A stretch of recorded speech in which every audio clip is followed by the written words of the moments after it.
Inilah rekaman mencekam detik-detik serangan artileri Rusia pada parit hingga kendaraan tempur militer Ukraina. Namun tidak dirincikan lokasi penyerangan tentara bayaran Rusia kali ini.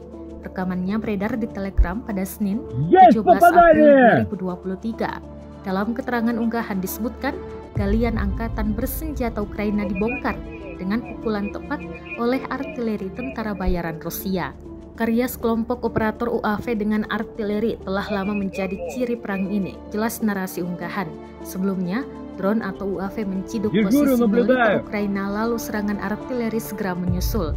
Serangan tampak tepat mengenai sasaran. Rekamannya pun menuai berbagai komentar dari warganet.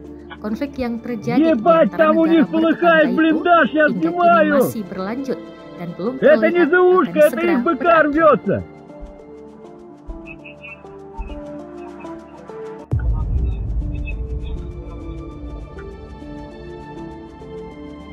Вижу взрыв!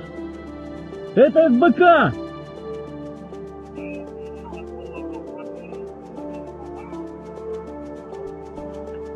Они зажались в блиндажах, сидят, жмутся, я их вижу.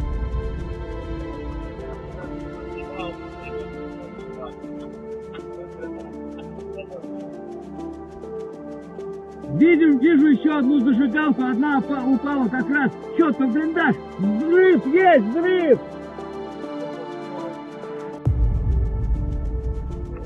Вижу зажигалку, которая раскрылась, одна из них упала опять в блиндаж и был взрыв.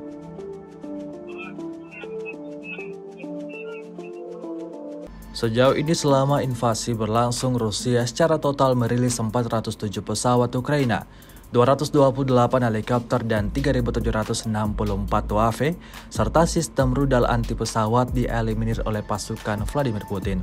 Sementara itu dari kubu Kiev, Kementerian Pertahanan Ukraina melaporkan 590 tentara Rusia dieliminir dalam sehari terakhir.